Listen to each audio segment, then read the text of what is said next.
Episode 5, dude. This was a crazy one. I can't believe there's only one episode left. Like, how on earth are they supposed to wrap this up in just one more? I don't know. This was a great episode, though. We're just going right into it. No intro, this is whatever episode of our podcast. Dude, just get in it. This was a crazy episode. There's so much that happened here. This episode was great. I thought it was the best episode of the show. I honestly thought that, for the most part, the episodes have gotten better with each weekly installment. I've said that on last week's episode, 3 was my favorite, but 3, 4, and 5 have all been just stellar episodes back to back to back. And this show, it may be a little premature to say this, but I firmly believe that by the end of this show, the Falcon and the Winter Soldier, if looking at it as one big movie, could stand up with the Titans of the MCU as we have today. This show is great, and I'm a huge fan of everything they're doing so far. Almost everything, but we can get to some of that later down the line. Justin, how do we deal with the monumental impact of Captain America murdering a man in broad daylight on camera last week?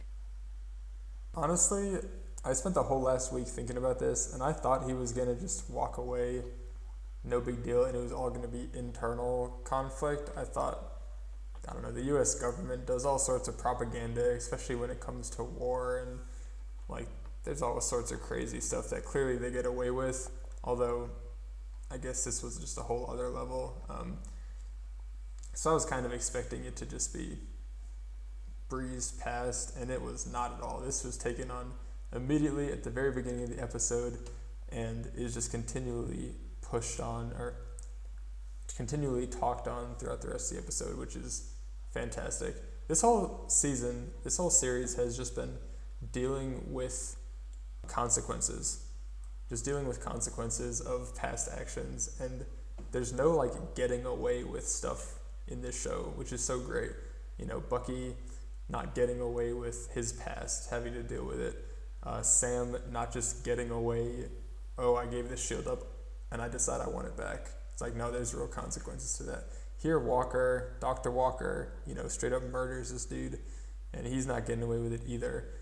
The first shots we see is Sam and Bucky just going and beating the crap out of him, and I was like, oh shoot. Literally, I think it was episode 2, when Sam and Bucky are talking about what they want to do now that the shield has been given to this other dude, and Sam's like, what, you want me to just run up and beat it out of him and get it back? I can't do that. And here is exactly what they do, which, clearly the circumstances have changed. He wasn't a murderer at that point. Maybe he was. We don't know his full backstory with the army. Even with the changing circumstances, they're just forget this. All sense of nuance or diplomacy is just out the window. They're we're finding this dude, we're taking him down, and we're taking the shield. And it was glorious. Yeah, the opening sequence is Walker initially kind of grief-stricken and dealing with, obviously, the repercussions of what he's done. He immediately recognizes that it was a huge mistake. But it seems like he's more upset that he got filmed doing it. Later in the episode, he remarks that, he was chasing down the man that killed Lamar, and he didn't expect anybody else to operate any differently given the circumstances. But we quickly go into the boys, the Falcon and the Winter Soldier, just showing up and absolutely laying this dude out. It took them a little bit longer than I expected, to be honest. It seems like they're nerfing Bucky pretty heavily in this show, and maybe that's, showing that he doesn't want to necessarily kill Walker or, injure him really here, but kind of subdue him, and he's not fighting with his full abilities as a result. But it leads to a really great fight sequence, some excellent hand-to-hand combat between the three of them, and leads to Falcon and Bucky breaking Walker's arm to get the shield off. He was so unwilling to give it up that he was willing to sacrifice almost his life, but certainly limb for it. And then the opening credits roll. So what an opening start to this week's episode, the penultimate installment in this show that will finish up next week. But this episode left us with a lot of moving parts that are going to converge in pretty dynamic fashion. I think we can expect on this coming Friday. Yeah, this opening scene was something. I was nervous because I was like, are they gonna try to get us to feel sympathy for John Walker, for Dr. Walker? Are they gonna try to get us to feel sympathy for him? Because he looks very remorseful and he looks like he's, like you said, just totally stricken with what he's done. And then they start fighting and he's just not that at all. He's constantly saying, I am Captain America. And then Sam tries to grab the shield and he's like, it's mine, it's mine. And it's just a total narcissism, egotism, where he just thinks he can do no wrong and he thinks he totally deserves all of this.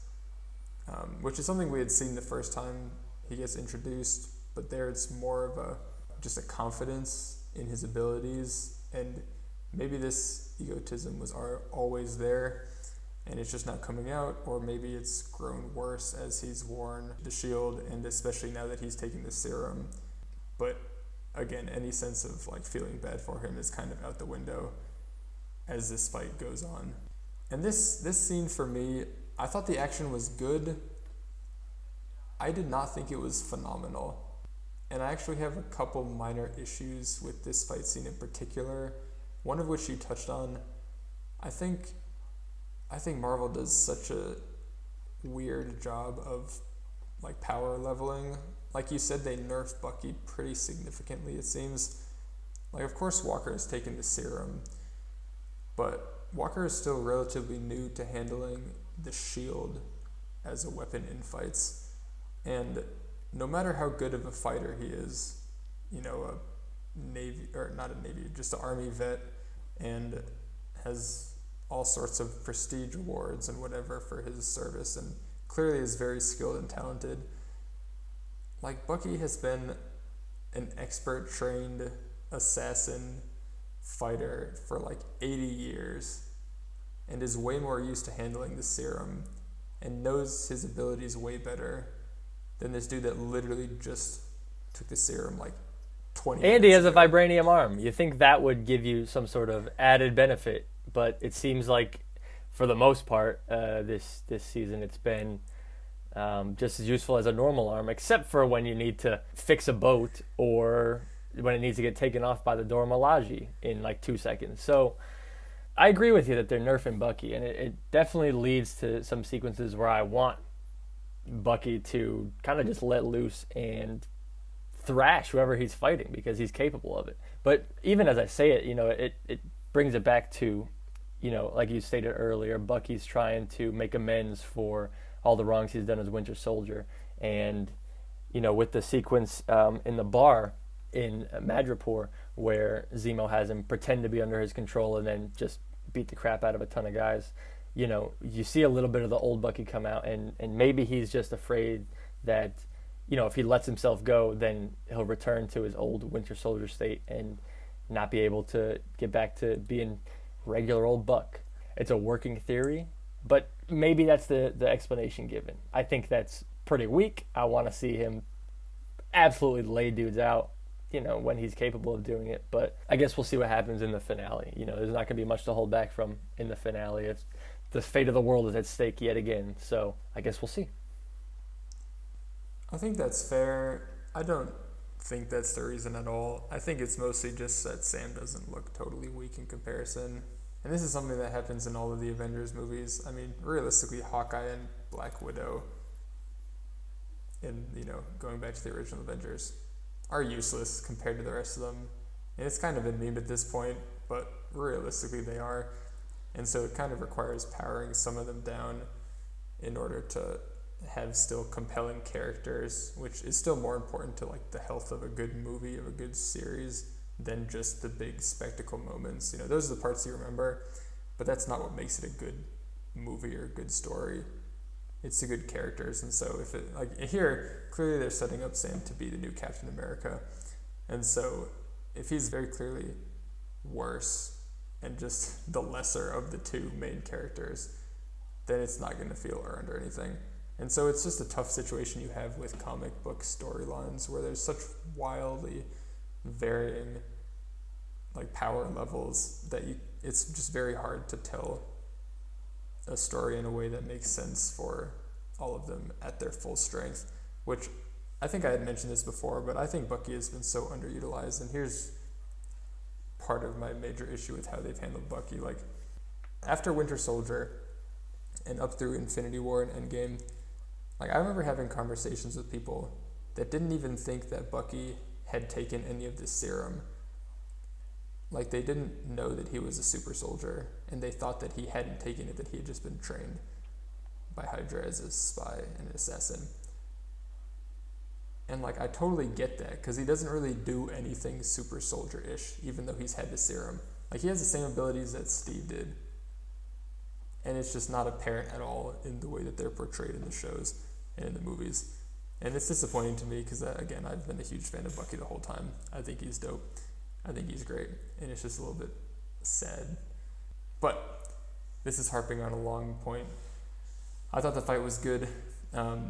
Another thing about it for me was just the amount of cuts in it. Like, it was very choppy. I think the editing could have been a little bit better. Like, in some of the other fight scenes, it's much more smooth. You can tell what's going on. In this one, it seemed like it was just jumping all over the place, which I know is the way that Marvel films most of their fight scenes anyway. But it just was a little bit more obvious to me in this one. So I still thought it was very entertaining. I just didn't think it quite lived up to some of the other fights that we've seen in this series, especially for one as big as, like, getting the shield back. But it was still cool to see them fully work together. You saw them use their different strengths off each other. Like, Falcon ends up using his jetpack to, like, fly the shield into Walker while Bucky's holding him up by his, holding him up like a piñata, and he slams into him, and that's pretty fun to see. So there's definitely some really fun moments, and I thought it was overall very entertaining. But I do think it could have been a little bit better, but that's nitpicking for the most part. And I just want to see Bucky kick butt, man. This poor dude, like, ties all of his fights, even though he's one of the strongest people left in the Avengers, but no big deal. You make some very valid points there. A little off topic here, but I just watched a couple of the John Wick movies the other day, and talk about editing. Some of those movies, some of the sequences in those movies are just the smoothest fight scenes you'll ever see. They're long takes where you can see everything happen, even though it's close quarters combat. Keanu's doing his own stunts, and they call it gun fu, the combination of martial arts fighting mixed in with gunplay in those movies is just, chef's kiss. It's spectacular filmmaking. And you're right that Marvel probably has a little bit of an editing problem with some of their fight sequences, but this is actually the only fight we get this entire episode. We get a ton of character play, and I loved almost every single aspect of that. There's a couple that we'll get to later on that I wasn't super thrilled about or the biggest fan of. Overall, as a character developing episode, I thought this was fantastic. So finally, the credits roll, and where do we go after that? Before we get on past the credits, there's one really key thing that happens in this fight is Walker ends up punching Falcon to the ground, or Sam. I don't know whether to call him Sam or Falcon, because he's being Falcon now. I'm going to call him Falcon when he's wearing the suit, and Sam when he's not. But he punches Falcon to the ground and ends up grabbing the wings and just literally tearing them off of this suit with his bare hands, which is pretty crazy to see. With the amount of stuff that the wings can withstand, I mean, they're bulletproof and all that, and Walker just takes them and rips them off. And you saying John Wick reminded me, on the topic of excellent fight scenes, for me the gold standard is in Kingsman, the church scene that's filmed basically as one shot all the way through.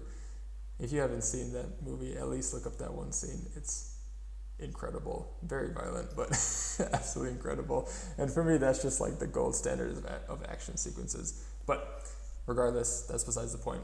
The next place we go after the credits roll at the very beginning, which was pretty long into the episode by this point, is just Sam talking with Bucky back in the main spot where the funeral had been held the last episode, that he tried to have the heart-to-heart with Carly that ended up getting disrupted by one Dr. Walker. And we just get a little bit of exposition. Torres comes in and we find out that the GRC is now looking for Carly and the Flag Smashers, and is basically rounding up people who support them in a lot of these refugee camps, keeping in mind that they refuse to call themselves refugees. So whatever the word for them is, people in these camps are being basically rounded up while the search for Carly and the Flag Smashers is going on. And so we see this place is fully empty.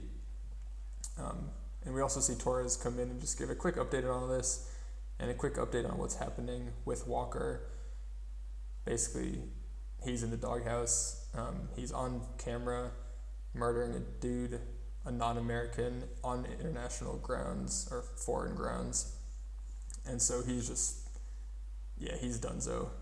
Yeah, but Torres gives a little bit of update on the GRC and on Walker and what's happening with him, basically having killed in cold blood on camera, on lots of cameras, a foreigner in an international location, not even on U.S. soil. He just gives an update, basically this dude's donezo, and the government's stepping into the situation. And we also see Torres asking, hey, what happened to your wings, Sam? They're totally busted up. I thought these things were like indestructible. And Sam leaves and says, hey, you keep them. Which, Steve, I don't know if you remember back in episode 1 of our pod, we made a prediction. We predicted that Torres would step into the Falcon role as Sam steps into the Cap role. And looks like it's getting set up here. You know, Torres seems like he might be the type of guy to try to tinker with the wingsuit and get it back to full capacity and maybe add, a couple upgrades of his own, who knows. But this clearly is setting up Joaquin Torres to be the next Falcon and maybe even Sam's sidekick as he's Captain America. So would love to say that I was correct on that. You were correct on that. We were correct on that together. Put one up for the boys there. I'm excited to see Torres contribute next week because he was out of the show for at least a couple episodes. He might have been on a phone call with Sam for half a scene, but he hasn't physically appeared since the very beginning of the show, and it'll be good to see him pitch in. Yeah, so I guess we're 100% on predictions from episode 1. You can completely forget and ignore the one we made about that girl that Bucky went on a date with playing Battleship being some kind of psychic. I'm not ready to give that up, okay? Nobody gets every single hit in Battleship. That's not possible. I refuse to believe that. She was cheating or she's a psychic. Well, either way, I'm excited to see what Torres can do. He's been fun, even though we haven't gotten a whole lot of him, so I don't fully have an opinion on him yet just because we haven't seen much, but he seems like he'll be fun, so it's exciting to see that Falcon will live on one way or another. But it's a very quick scene we see here, and then it goes immediately into Walker. It doesn't beat around the bush. It doesn't try to hang us out as to what is happening with Walker. It goes immediately into this courtroom, and we just see Walker getting stripped of his title of Captain America. But we find out that because of his past service in the military, that he's not getting court-martialed, he's not getting arrested, which is pretty remarkable and crazy given what he did. Basically, all that happens is he gets a less than honorable discharge from the military and stripped of his title of Captain America. So, honestly, he's getting a pretty sweet deal here, given that he's getting no jail time or anything, which is crazy. But that's not good enough for him. He just keeps making comments that he deserves to be Captain America. Well, he doesn't even say that he deserves to be Captain America. He straight up says, I am Captain America, and just refuses. He's in total denial. He just refuses to accept that he's no longer. And this is where you see his mind is just totally gone. Although he does make a couple of good points that made me sympathize with him a little bit. He basically says, like, you turned me into who I am. You turned me into what I am. I've only ever done what you ordered. I've only ever done what you asked me to do. And clearly he's reaching back to earlier in his life, in his service, far beyond just what he did as Captain America. I'm still kind of shocked we didn't get the flashback scene about him and Hoskins, and I'm still expecting to get that before the series is over. although clearly we only have one episode left. But he's there in the courtroom saying, like, hey, all I ever did was in service of this country, this military. I did what you asked. And it's kind of implied I did much worse stuff than this. And now just because you're out in public, I'm the scapegoat for it. Just so you don't look like your hands are dirty. And he can't see the difference between what he committed overseas and what he just did. And so I kind of do feel for him there a little bit. Maybe it's not an excuse, but it's an explanation. And it does, I don't know, it is pretty crazy to think about, and just thinking about the implications of that in the real world as well gets pretty dark. Yeah, I mean, you had mentioned earlier that you didn't want to be sympathetic towards Walker in the opening scene, as he's dealing with his grief. And I agreed with you. And then this scene came along, and I absolutely felt sympathy for Walker. I mean, he's clearly going off the deep end in the process of doing so. And like you had mentioned as well, that ego, that confidence that was there, under the surface, where he's like, I can do this. People believe in me, and I believe in myself, and I can fill the role as best I can. Erskine mentions in Captain America 1 that the serum amplifies what's inside. And though it's not exactly the same serum, where it would make him big and muscular, it clearly has a similar effect where the most forefront parts of a person's personality clearly come out to play a lot more and kind of dominate any other aspect of their personality, I guess. So for Walker, that confidence is now turned into egoism and narcissism. He makes the valid points, like you said. Everything that he's done so far has been in service of the country. He didn't ask to be Captain America. They just gave him the role and the shield and expected him to do a great job. And, not that it's condoning what he did last week, because obviously that's terrible. But there are big shoes to fill. There is a lot of responsibility that comes along with that. And we saw him kind of mentally dealing with that earlier in the season. But now he's let loose emotionally. And he's like, listen, the reason I'm here is all your guys' fault, okay? You sent me on all these missions, and I did them without question. I was a good soldier, and then you gave me the role, and I did it to the best of my ability. He's like, I've done so much, and you're just throwing me under the bus. And that's kind of where his valid point ends for me, because I'm like, yeah, but you deserve to get hit by this bus when you murder somebody in broad daylight on foreign soil wearing the U.S. colors. Like, you're so obviously asking to get court-martialed. I mean, it was, like you said, he was lucky that he got off this light. But he storms out of the courtroom after a very emotional scene.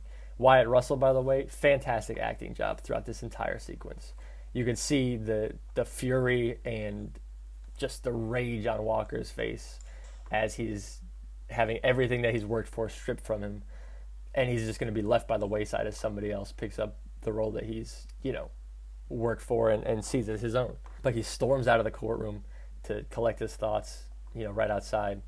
And here we get easily one of the most surprising cameos I think I've ever seen. I did not expect, for the life of me, this actress to show up. But Julia Louis-Dreyfus of Seinfeld and Veep fame, notoriety, walks right up to him as he's sitting on the bench, just casually has a conversation with him. Her name in the show she's a character called Valentina, I believe. And I don't know much about that character, but Justin, why don't you give us a little backstory on Valentina? Yeah, so the full name is Contessa Valentina Allegra de Fontaine. Blah, it's a mouthful. She even says it's a mouthful in the show and says, just call me Val. Actually, don't. Keep it in your head, which had me chuckling. But yes, she's clearly some kind of government shady person, and that totally makes sense because in the comic books, she plays a triple agent, which is pretty hilarious. She plays a person who has the alias of Madam Hydra, who works for this secret terrorist organization, go figure, a secret terrorist organization called Leviathan, who at times has tried to take over S.H.I.E.L.D., S.W.O.R.D., even Hydra. And so she has gone undercover in various roles and made it pretty high up in each of these different organizations, namely S.H.I.E.L.D. and Hydra. And so she's kind of someone who is mostly a bad guy, especially because she's working for this Leviathan organization in the comics, which is a terrorist organization. But a lot of the stuff she does is not necessarily against what the heroes are wanting, since she is at times tried to take down Hydra from the inside, and in her gaining trust with S.H.I.E.L.D. and her accelerating through S.H.I.E.L.D. has done a lot of good things as well. And apparently she had some romantic interests with Nick Fury and Captain America at different points, which was pretty interesting to find out. But I knew I had recognized the name from somewhere, and yeah, this woman called Madame Hydra, which that was when she was undercover with Hydra. So it's interesting to see if Leviathan will come into play. There's so many secret society organizations. The Ten Rings, Hydra, the Flag Smashers. Like, I would be surprised if they added another one, but honestly, they totally could. It's the MCU. They recycle a bunch of ideas. And this wouldn't technically be recycling, even though it would be a similar idea to things that have been done in the past. Either way, a very shady person, very shady woman, and that's just clear from this interaction. I mean, she hands Walker a business card and says, like, the best decision of your life is answering my call when I call you. And the business card literally just doesn't have anything on it. It's just black on one side and white on one side. And he's like, what the heck? It has nothing on it. So plus, she has purple hair. She's got a purple streak. Does. You can't trust somebody with hair like that. I mean, I'm Admiral just sorry. Holdo. Admiral Holdo, purple hair. Can't trust her. Terrible leader. Nope. Oh my goodness. That's the only example that I can think of off the top of my head. But yeah, clearly giving off some skeevy vibes. Valentina's going to be an interesting person to watch here moving forward. For an actress as big name as Julia Louis-Dreyfus, I hope that she sticks around. I really would hate to see them introduce a fascinating character like her, on the penultimate episode of a show that will finish in a week and then never see her again. You mentioned you don't necessarily want to see another secret organization working in the shadows. I'd actually really love to see Leviathan the way that you're describing it. It seems like they are just trying to get their fingers in every pie, and it doesn't really matter if it's the U.S. government or S.H.I.E.L.D. or Hydra or SWORD or quote-unquote good or quote-unquote bad organization. They just want to get influence whatever way possible. And I'd like to see, we've had a lot of gray area characters here be introduced, Zemo being one of them. And so I'd love to see kind of a gray organization. We're supposed to be thinking, S.H.I.E.L.D. is the good guys, Hydra are the bad guys.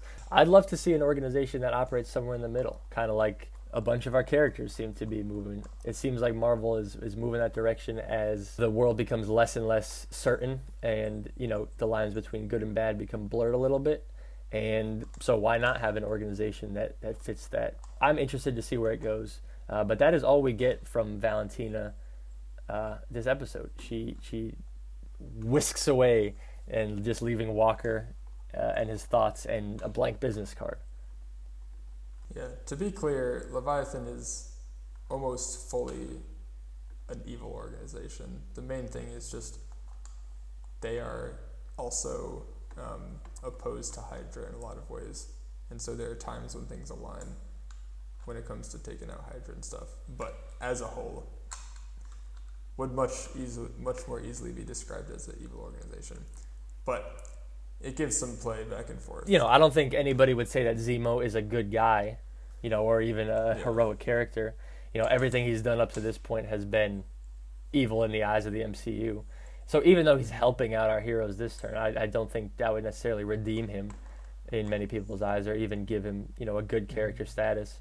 But that's what makes those characters interesting, is that, they're looking out for themselves, but their interests, because they're looking out for themselves, may align with our heroes from time to time. So that's all I'm saying, is I'm not looking for them to flip a coin every time they appear, whether they're going to be good or bad.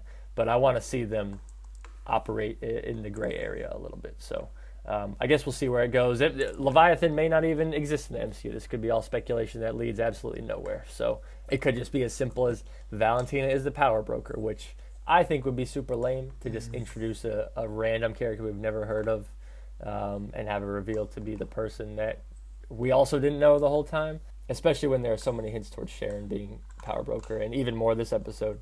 So I'd love to see Valentina and whoever she's associated with stick around moving forward in the MCU. And it was this scene that made me think that this is not going to be fully wrapped up as a season, which maybe is incorrect, but there are so many plot lines to bring to an end even without this little scene, introducing a whole new character and a whole new side quest for Walker to go on, that I'm like, even if you took this out, I think it would be very difficult to wrap everything really nicely up. Not impossible, definitely doable, but adding this in, like, we still don't know who the power broker is. We still don't know, we don't have any resolution at all or hints to what a resolution would be with the power broker. We have no clue where Carly is still. I mean, we get a little bit more later in this episode, but there's still all the conflict with Walker, and like there's so much in this, which is fantastic, and I've loved it. It just seems to me like they're setting up, especially with the addition of this scene and of this brand new character and this brand new plot line with one episode left to go. It seems like this is either setting up for a second season or would to lead into some other movie, which leads me to believe, maybe this is jumping too far ahead, but leads me to believe that U.S. Agent Dr. Walker is going to be around past the end of this series, past the next episode, which I am praying for. I think he is someone that is just, I love to hate, and it's been a long time since there's been someone like that in the MCU, because most of the villains, you either just like love them, like Thanos or Loki, or they're just so boring they don't really get that much emotion out, like 90% of the villains from the MCU.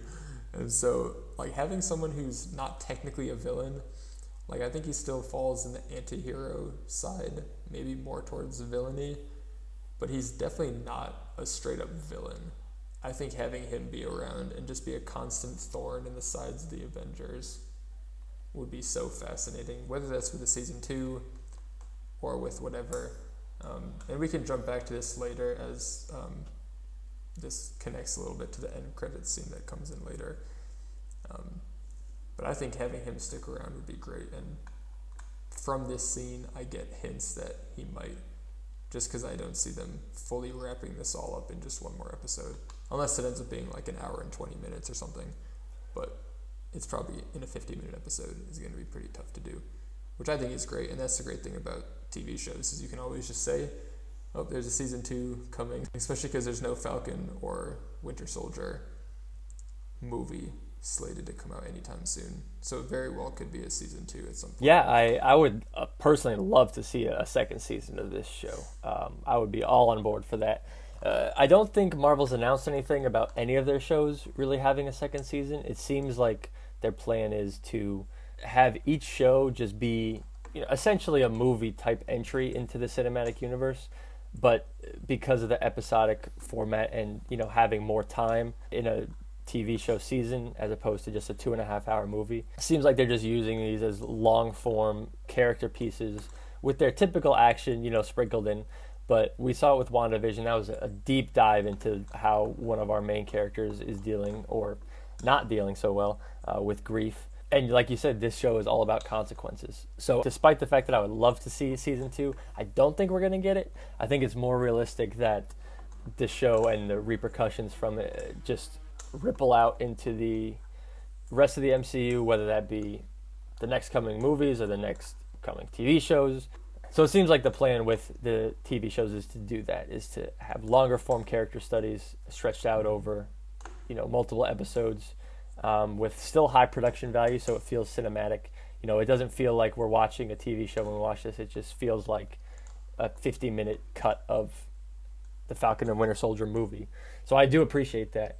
I just don't believe that a season 2 is likely on the horizon. But there is so much to tie up here in the finale. You mentioned a couple of them, but there are several plot threads that seemingly need to get wrapped up in one episode. So I would love to see at least one or two of them continue. And specifically Walker, I agree with you that anti-hero is the perfect word. He's not a villain because he's still trying to do what's right, even murdering somebody. I'm not defending the murder of, the Flag Smasher, Nico, who bit the dust last week. In Walker's mind, he's not just killing to kill. He's killed that Flag Smasher last week because he murdered Hoskins. He's just doing his duty as Captain America. And I think a character like that, the abilities and perceived moral center of Captain America, he thinks he's doing everything right. He thinks he's doing it for the nation, but just with no inhibitions whatsoever. Like, he will just complete the mission at all costs without any of Steve Rogers' concern for the well-being of those involved or, looking out for the innocent. Like, he's just strictly on a mission. And I would love to see him stick around in the MCU moving forward. U.S. Agent would be a great foil for our main heroes in the future. Yeah, if Hawkeye can get a redemption story in Endgame from not even attempting to be a good guy, just straight up murdering people left and right, then maybe John Walker could get some sort of a stick, even if it's not necessarily redemptive. Some sort of give and take would be really good and interesting to see. But we've been on this long enough. We have a quick little scene here coming up next where just Carly shows back up with the Flag Smashers to the place where, or one of the places where a lot of the displaced people had been staying. They're all gone, and we just see the evidence of what had been talked about before with the GRC just basically rounding up people and moving them out on the search for the Flag Smashers. And Carly's like, it's time. We don't know exactly what it's time for, but it's clear that it's this big plan that they've had in play for a while, which I think they were hoping to get some more super soldiers before doing, but clearly with last episode and all the serum being gone, that's not happening. So they're just like, this is it, we're over the line, we have all the support we need because people all over the world are in full support of us, it's time. And that's it. It's like a 40-second scene, but it's like, okay, whatever their big plan is, we're gonna get, because up till now it's been them just kind of raiding supply barns and blowing stuff up, but nothing really in terms of an end game. And so it seems like now we're kind of coming to it. And then we get what for me was an immensely frustrating scene. Up in Sokovia, we see Zemo just standing in front of this big statue, just standing there, not doing anything. And then Bucky shows up, and they have a little bit of a conversation. And Zemo says, yeah, Carly is still a monster, she needs to be killed, that's the only way. Bucky says, we're going to do it our way. And then he holds a gun up at Zemo. It's clear he's not going to shoot him. And there's like a slow-mo scene where he doesn't shoot him, and then he drops all the bullets and stuff. And then all the Wakandans come and take Zemo away. And it's interesting, the dialogue is interesting, but I'm like, what the heck was the point of Zemo escaping? Like, this dude has been wanting out for so long, and his mission is not done to take out the super soldiers. And he just goes to Sokovia and literally just stands there, has no attempt to hide, no attempt to defend himself, and just gives up. And it's resolved so quickly and easily that I almost didn't believe it. I'm like, okay, he has some other type of plan. Either that or the writers just didn't know how to wrap him up with the rest of the plot lines. Because I'm like, this dude just gives himself up so easily. And that was a little bit frustrating for me.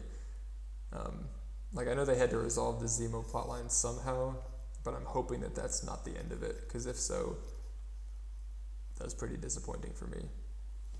What did you think? I'm not quite as far down the disappointment trail as you were. I thought that scene was great to see Zemo paying his kind of last respects to the victims of the Sokovian incident, I guess we'll call it. I thought that was a beautiful memorial that he was standing at as well. It looked fantastic for, as far as memorials go. But yeah, I was not at all expecting Bucky to shoot him. I was not at all surprised when it turned out that the gun was empty. And yeah, it does seem a little bit short-lived, Zemo's tenure in this show. that he wouldn't be around for the finale. It certainly seems like he's out of the game at this point. He's going to be basically on ice in Wakanda forever as penance for murdering their king. And so maybe this is just Zemo coming to terms with his fate. He's accomplished everything that he can do, which isn't true, as there are more super soldiers out there and he's not dealt with them yet. But seems at peace. Like, he doesn't resist whatsoever. And yeah, it seems like he's out of play here. I would love to see him come back. I think he's a very interesting character, and I think Daniel Bruhl did a fantastic job acting as him again. I think it's a little bit of a waste for a character as deep and as well written as Zemo. But nobody's really, really dead in the MCU until we see a corpse.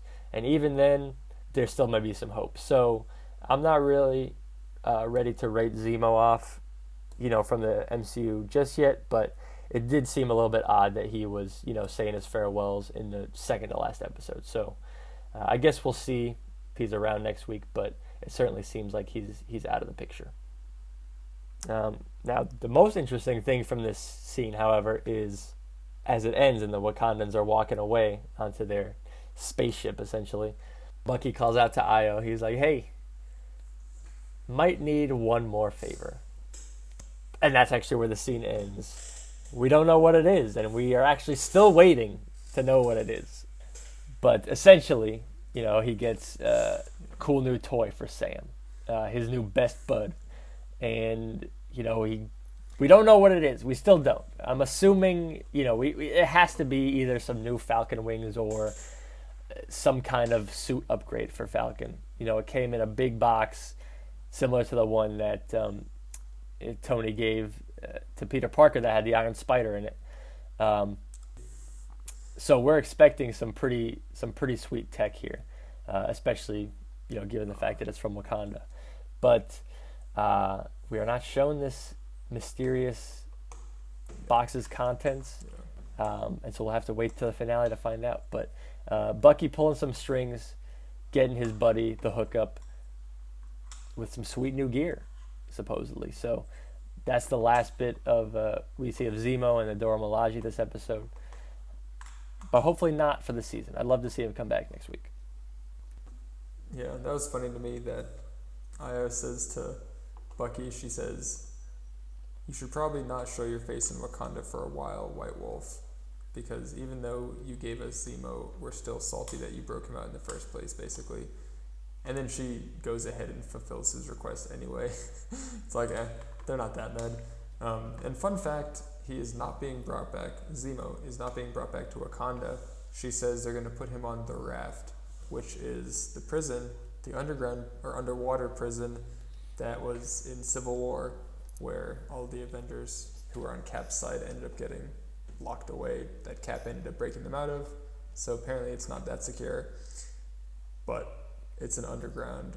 I keep saying underground, but it's an underwater, that big inner tube. The raft looking thing, yeah. You wonder why they call it that. The raft. Yeah, exactly. Thing. Yeah. So he's gonna be out there. So it'll be cool if we get another scene out there or something. But as of now, I think he might be the only person out there since everyone else that was there is no longer. There must be somebody there because clearly they built it before the Avengers got put there. So I'm curious to see who's all out there. But maybe he'll have some sort of a prison break again or something. Because I think the fact that they're just keeping him alive means he'll be back at some point. And I hope he does. And one thing that I did like about that scene was he does make amends with Bucky a bit. He says, for the record, I don't hold any of this against you.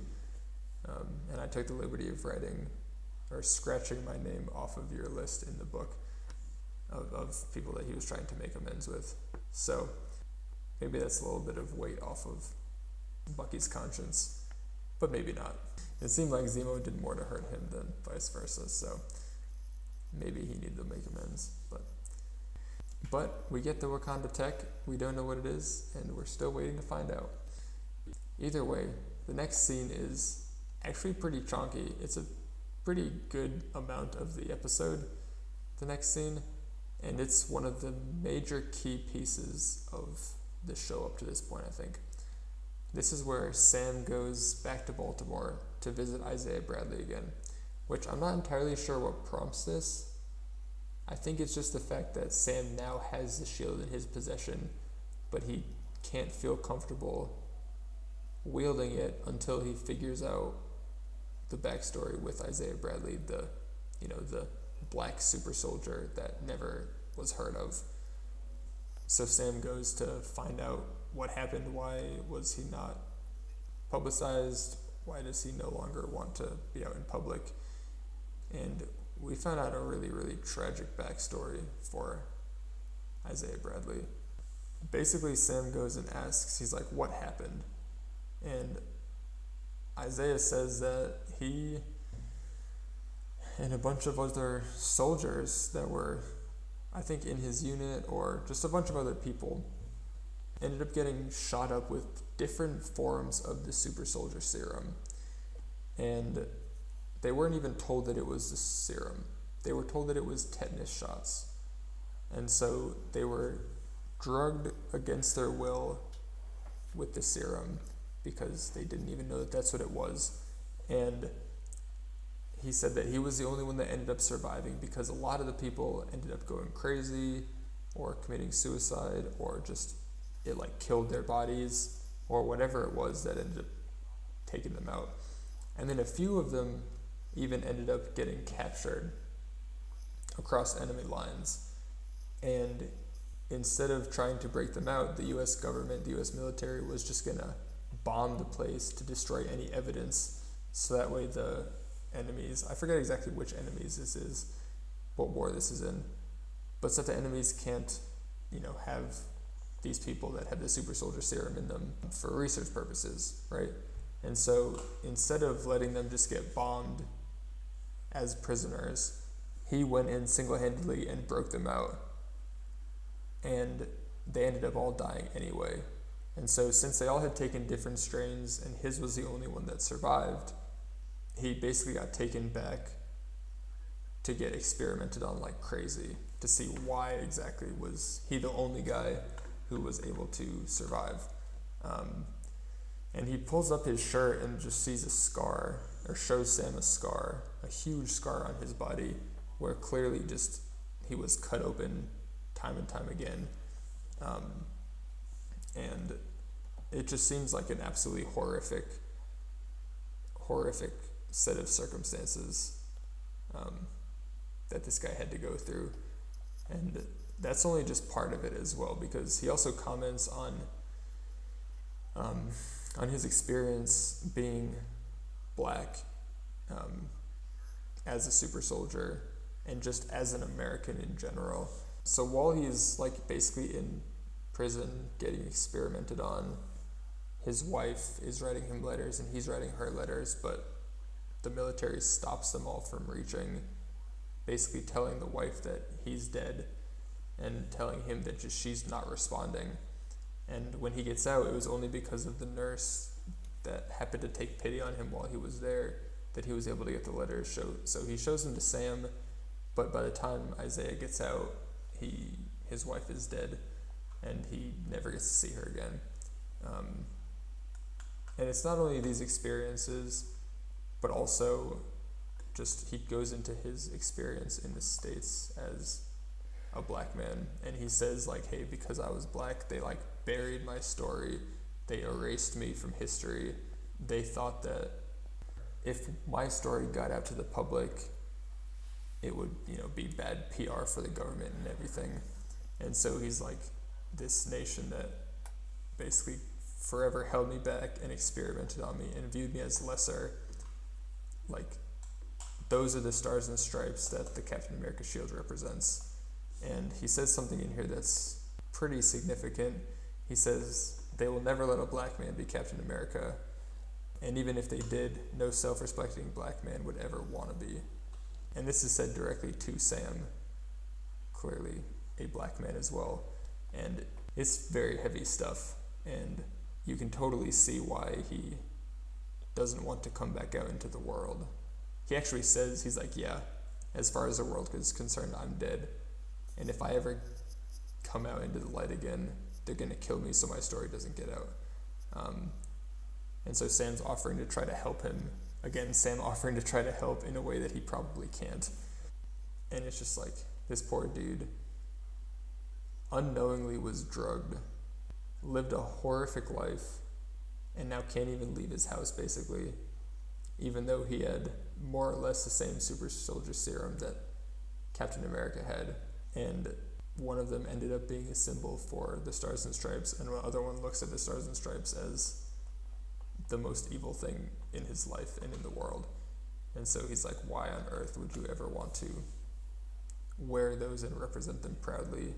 This was a very heavy scene, and you can see the conflict in Sam's eyes as he's just listening to the story in disgust. Yeah, I thought this scene was kind of the crux of the entire show.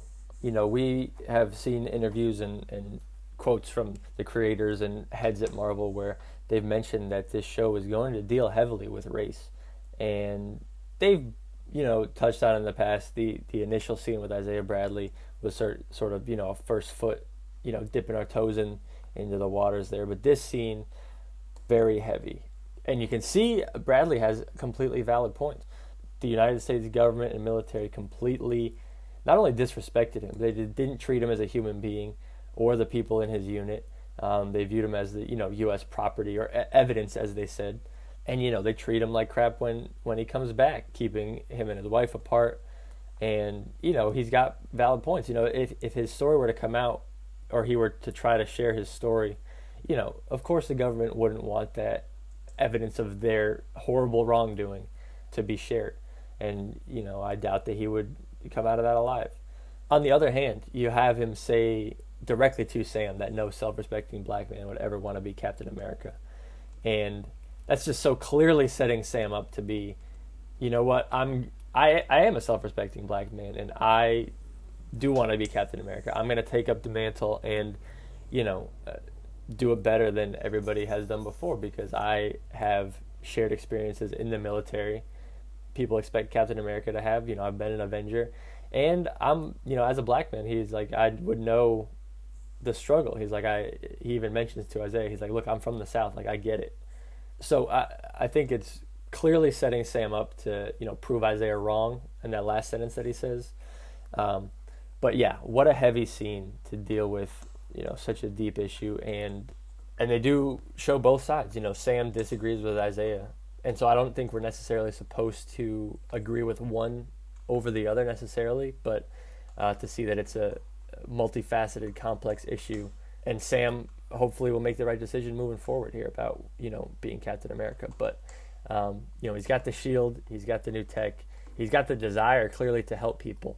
And I think that all adds up to him, you know, wanting to fulfill the role of Captain America and being able to do it correctly, unlike what we've seen from Walker. So a fantastic scene, start to finish. And I think really what this whole show is built around. This is just the stuff that is so great, and there would not be time for this to be fleshed out if this was just a 2-hour movie. And this is just another thing that makes me so grateful for the fact that they're deciding to do these in, like we said, kind of mini-series. Because this scene would not have had quite as much impact if we hadn't had the character development for Sam leading up to this point. And the scene probably would have just been much shorter and all that. So it's really cool getting to dive into this. It's sad and it's frustrating just because of the content that's being talked about. But it really is very compelling. And for a second left me as like, oh shoot, is Sam going to fall back on this to not take it up? But I think more than anything, this gave him motivation to take the shield up. Because I think he was kind of coming thinking, I should take the shield, but I need confirmation, and I just need to clear this last hurdle in my mind before. Because clearly we saw that he struggled with taking it before, and I think this might have been part of it. I mean, he decided not to take the shield beforehand. Just the idea that he's not good enough, or the idea that he would never be able to live up to Steve. I think now he's learning, like, no, you don't have to. Like, he already has what it takes, and he has the ability to change a narrative that unfortunately has been a large amount of American history, even if he ends up, he's just one person. It's very interesting to see, and I think realizing this is about more than just him and his insecurities. I think this is just pushing him to the point of for sure being Captain America, and then obviously we see later in the episode he's just fully in on being Captain America at that point, whether he calls himself technically Captain America or not, wearing the shield and the stars and stripes. So really, really interesting stuff. We could probably do a whole episode just talking about this scene, but we're not going to, and we're already running a bit on the longer side, so we're going to try and stay focused here. Immediately after this, Sam heads back home. This is a very Sam-centered episode, which is great. I think he's fantastic. But he heads back home basically to help out with his sister. Since Carly is still hiding, there's nothing he can really do to find her, so might as well go and help out with the boat and the business back home. And he's like, we need to fix this boat, and the sister's like, get over it, like, we're not going to fix the boat, it's a hunk of junk. They had someone that was going to buy it but backed out because of how bad condition it was in. And so Sam is like, you know what, we're just going to call up everyone that owed mom a favor and we're going to have them all come and help out on this boat. And so, 30 people show up and they're all just working on this boat together, and Bucky even shows up, and there's some funny scenes where Sam is trying to pry up a board and Bucky just walks over with his vibranium arm and picks it up by itself. Would have been helpful in the fight if his arm was that strong. A good amount of the rest of the episode is just spent down in Louisiana with Sam's family and with the squad down there, and it's very chill. And honestly, with the scene, I thought it was coming to the end of the episode already, just because it had that kind of a feel to it, but it was not. Steve, what did you think about this whole boat fixing, get the gang together scene? The boat fixing scene probably was the least entertaining part of the episode, except for the part where Bucky starts flirting with Sarah, Sam's sister. That was hysterical. But yeah, again, this is probably stuff that wouldn't, make the 2-hour cut, 2.5-hour cut of the Falcon and Winter Soldier movie. But it's just so nice to see them working together, helping each other out, building that camaraderie, and becoming, a team. They're not fighting together. They're not necessarily going over battle plans together, interacting with the other Avengers or anything like that. But just having these small moments together and just building their rapport with each other and becoming better and better friends is really great to see. The boat scene, or should I say scenes, because a good chunk of the rest of the episode is spent with them fixing the boat or near the boat or, at Sam's place in Louisiana. And it's good to see that, but the rest of the episode does slow down significantly after the talk with Isaiah Bradley. It's just nice seeing Bucky do something productive that's not fighting.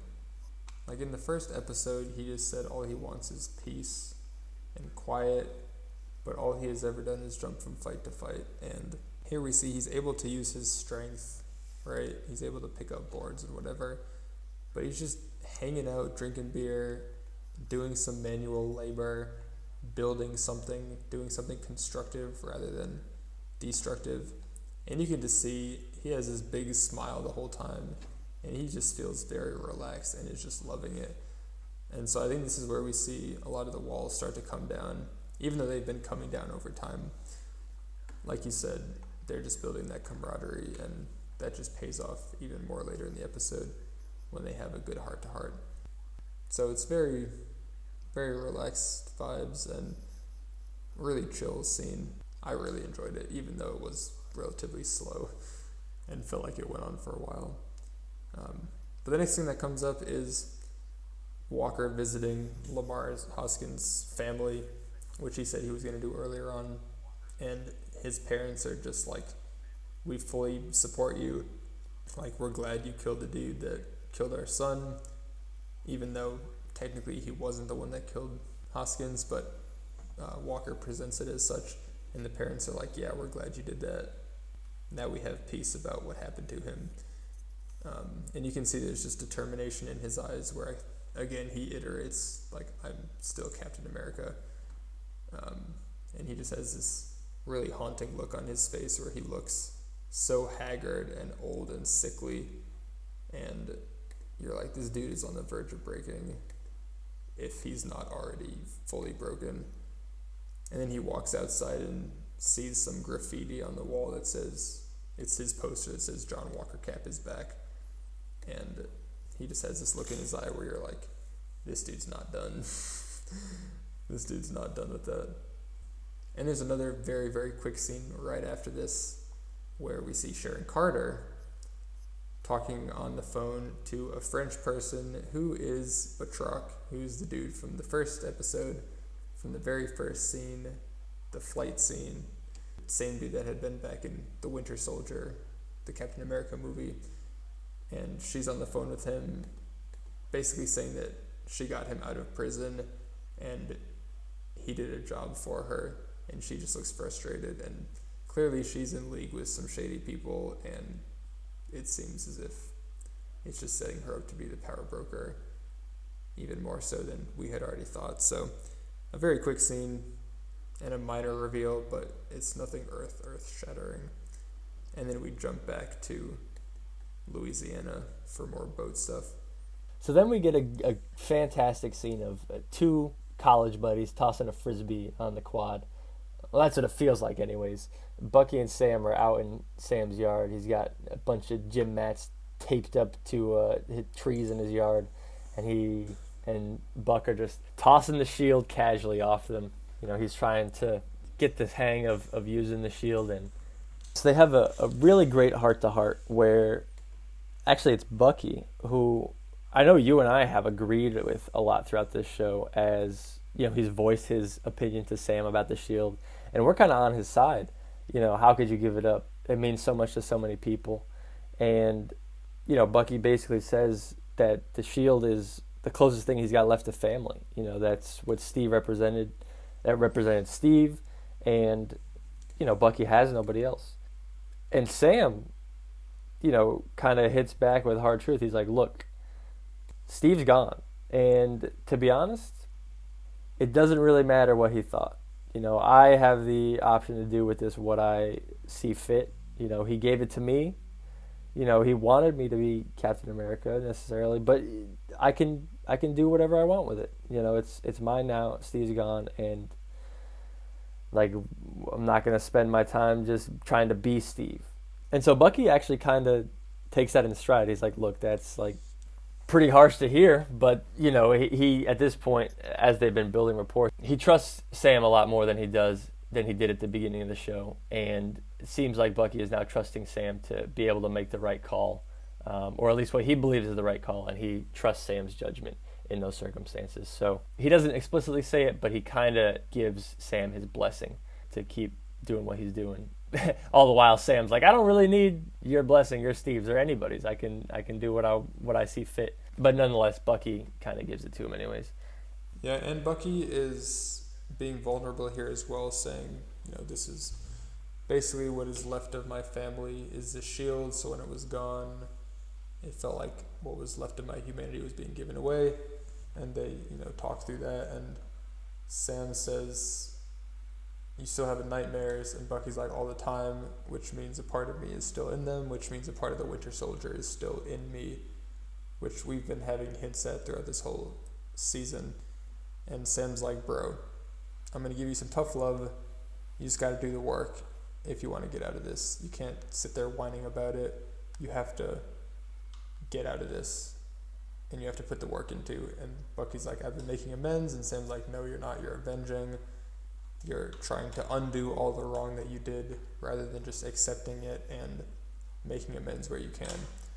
And so he's like, there's got to be at least one person you can make amends with and just say you're sorry, rather than trying to take people out of power that you put there or undo evil things that you've done, because you can't do that.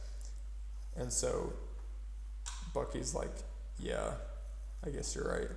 And yeah, it seems like Bucky's going to make amends with Yori in next episode, I'm imagining, since he was the guy that didn't know where his son disappeared to, or he died of unnatural causes, but mysterious causes, which we know is Bucky. So I think he's going to go and give him the closure on that, and hopefully that brings peace to Bucky, knowing that he was able to make amends in some way, even though Yori's probably going to be obviously upset about it, to put it lightly. But I think facing what he's done rather than trying to just reverse it, like Sam is saying, is the best way forward. And this is where I think the title of the episode, Truth, I think this and the Isaiah Bradley part are both spot on for that. But it's just a great scene overall. Really good stuff between them, and you can tell they bonded a lot through this whole time. They've been working better together and are good buddies at this point, so they totally trust what each other has to say. After this, we get a quick little scene where Sarah and Sam are out at the boat. Sarah says, you know what, we can't sell it, even though they just went to fix the whole thing and it's totally sellable now. She's like, we can't sell it, it's too much of our history. And then she says, even though I've been angry at you before, at no point did I ever think you were running away. Like, there's a battle out in the world, Avenger stuff, and there's a battle here at home, and you're fighting both of them. And she basically reaffirms him and says, you know, you've been doing everything right, I'm really proud of you. And that's kind of the final confirmation that she needs. And that's kind of the final confirmation that he needs. Because the very next scene we get is, what did you call it, a Gatorade commercial? Yep, this scene seemed like it was straight out of those mid-2000s Gatorade, Is It In You? Commercials, where Sam goes on a training montage trying to up himself to super soldier levels, apparently, or, you know, at least just get stronger and be a better soldier himself. You know, you see him struggling with the shield a little bit. You know, he's throwing it and it's bouncing off and it's almost taking his head off as he's not really ready to catch it. You know, it's coming off at weird angles because he's not used to how to throw it yet. You know, he's running, he's sweating, he's doing push-ups, and I was just so ready for, you know, a Gatorade or Powerade bottle just coming from the side and have him drink it in a super close-up. You know, Marvel loves their Audi and Hulk wearing Beats by Dre headphones in Age of Ultron. You know, they love their product placement. So I was fully expecting that to happen. Thankfully it didn't, and we just get a nice training montage of Sam trying to amp himself up. And by the end of it, you know, he's doing some flips and cartwheels and he's catching the shield. The physics of how you catch the shield in the arm straps still don't make sense to me. Seems like that's physically not possible. But as Peter Parker himself said in Captain America Civil War, that thing does not obey the laws of physics at all. So I'm not going to question how Sam is able to catch it, you know, with such ease. But it's clear that by the end of this episode that he's more able to handle the shield than he was before, which will be great for next week, I'd imagine. I imagine he will use it in some capacity next week. And yeah, this scene cracked me up because he was just working hard and he's already in super good shape. I'm not sure how much more he's going to be able to be just by physical training as a normal human, but it's great seeing the work getting put in. And it was funny seeing him fail the first couple times and almost get decapitated by the shield.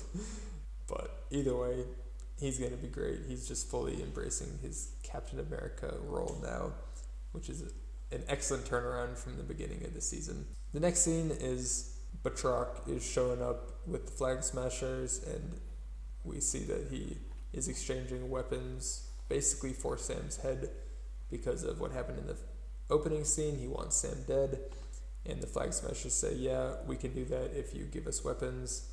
And then Carly says, by the way, you're now one of us. And he's like, what? And she's like, yep, you're with us now. So, you know, he's now helping them out. And so since Sharon Carter had just been on the phone with him, clearly she probably sent him their way and connected them. So just another hint that she's the power broker. Surprise. But then we see the Flag Smashers like big plan, and they end up marching, or not marching, but infiltrating and taking hostage the GRC. And it looks very UN, like it's in this circular room, whatever the crisis council is that the UN has or whatever. All the lights are going red, the alarms are going off, and the Flag Smashers just come in and have all of these diplomats just held hostage, including the same old dude we've seen a bunch of times, which we saw at Walker's hearing and we saw at the Shield Memorial or the Shield Museum giveaway in the first episode. All these things, which I don't actually know his name. I don't know if it's ever given, but we see the GRC get taken over by the Flag Smashers. So we're still not quite sure what their final play is, but it's something to do with them. And that's kind of just a very quick scene. And then it cuts back to Sam, and he's got that dang box from Wakanda. The whole last 20 minutes of this episode, I was like, what's in the box? What's in the box? And this dude opens it. And we don't see what's inside it. It's like the briefcase from Pulp Fiction, where like we never end up finding out what's inside of it. And I'm like, bro, what the heck? Yeah, I knew as soon as that box came out earlier in the episode that they weren't going to reveal what was inside it until next week. I knew it was coming, and they still teased us the entire way, and it still feels just as bad that we didn't see it this week. I am on the edge of my seat. I need to know what Falcon's new upgrade is going to look like, and I have to wait a whole another week to see it. It's ridiculous. But I'm sure it will be swagged out. I'm sure our boy will be vibraniumed up with his new stuff. It's just going to be great to see it in action next week. And that's where the episode ends, actually, with Sam looking at his new toys. Or so we think. This week we get the first end mid-credit sequence of the show so far. And I thought that it was going to be an Iron Man reference by the sound initially. You hear hammer on metal, similar to the sound that Tony makes when he's creating the first Iron Man suit in Afghanistan. And they re-referenced that sound at the end of Endgame credits. Just the pounding away of hammer on metal. And I don't know why I thought that, because that would have made zero sense, frankly. That was an idiotic thought of mine. But we see a new shield being forged by Walker. We hadn't mentioned this earlier, but Valentina mentions that the shield is not technically, U.S. government property, being made of vibranium by Howard Stark, and vibranium is naturally from Wakanda. I'm sure there's some legal red tape that could be involved as to where it actually belongs. But Walker essentially just decides to make his own shield. And so we don't know if this is made out of, we don't know what it's made out of, assuming it's not vibranium, because how the heck would Walker have gotten his hands on that, much less be able to forge it with just a hammer and an anvil. He's putting his medals of honor into the shield. And so it seems like he's fully embracing U.S. agent at this point. He's got the Captain America powers, he's got the serum. He's going to have the shield, and except he's going to operate in a completely different way. And I know we mentioned this earlier, but I can't wait to see what Walker does. I'd love for him to stick around and be an anti-hero in the MCU. But we just don't know what he's going to do next week. He could take that shield and do a bunch of stuff with it. Against Carly and the Flag Smashers, against Sam and Bucky, against Batroc, against Sharon.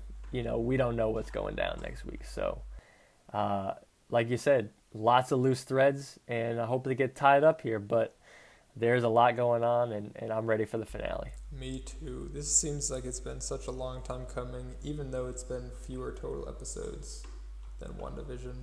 I'm so stoked for it, and I'm really curious to see what actually ends up happening.